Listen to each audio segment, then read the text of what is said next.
In the topic before this one, you were multiplying binomials. Okay, so you either follow the FOIL method or the distributive property. The FOIL method states that you have to multiply the first of each parentheses, that's x times x, and if you remember, x times x will give you x squared. Oh, I see that some of you are writing that in the comments. Perfect. Then from there, we need to multiply the outers. That means that we need to multiply these two outside. So x times 5, how much? 5x. Very good. And then we multiply the inner. That's 1 times x. How much will that be?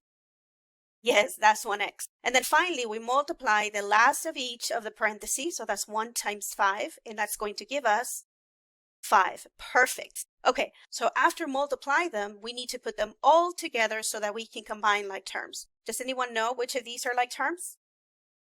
Perfect. I see in the comments that 5x and 1x are like terms, so we combine them. So that will give us 6x. Very nice. So what we're going to do is go backwards. That means they're going to give us a result, and we have to go back to the original factors. These right here, the ones that we multiply to get the result, these are called the factors. We multiplied these two to get x squared plus 6x plus 5. I want us to keep some things in mind here. First, that we got 5 by multiplying 1 times 5, these two numbers in the parentheses, and that we got 6x by adding the 1 and the 5. And another thing that you want to note is that a is equal to 1.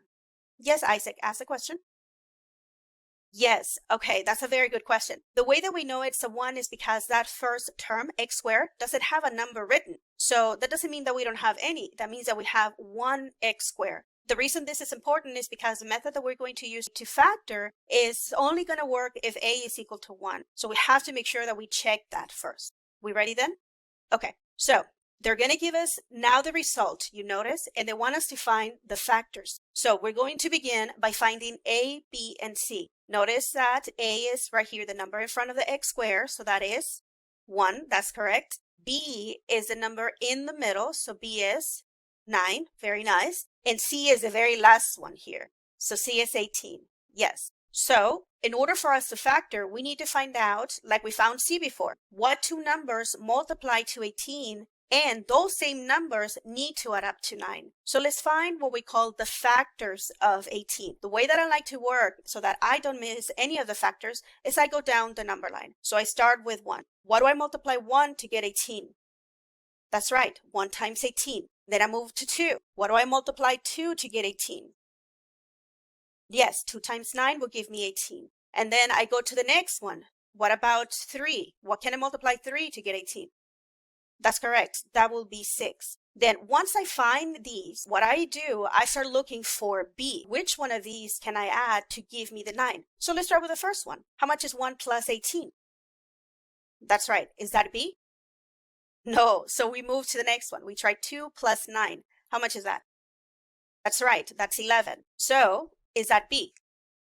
No. So that one doesn't work either. Let's go to the next one. 3 plus 6. Will that give me 9? Yes, that's correct. So now I have that 3 times 6 gives me 18, and 3 plus 6 gives me the 9. So then all I have to do now is write it correctly when it's factored. So this x plus 3 and x plus 6 from these same numbers that we use to find c and b. So then that is our factor form. Yes, that will be our answer. That's correct. Now, how many of you have trouble finding the numbers that multiply to 18? Say yes if you're having trouble. Okay, I see that quite a few of you. We do tend sometimes to forget our multiplications tables. So I'm going to show you a trick. I'm going to bring the calculator. I'm going to turn to my right because my calculator is on my right. You ready?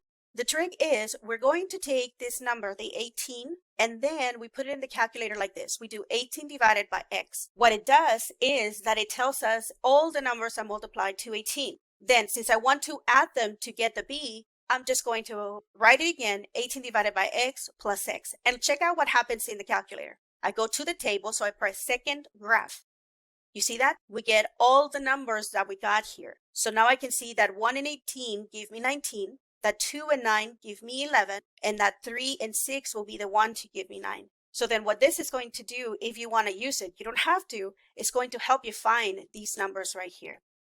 Okay, so this was a great lesson, but before we leave, I want you to answer the exit ticket. It's very important that you learn this lesson because it's going to show up on your STAR exam. This is a way that the question is going to be asked. This is question 45 from your STAR exam. So in the next 10 minutes, what I want you to do is to answer this question.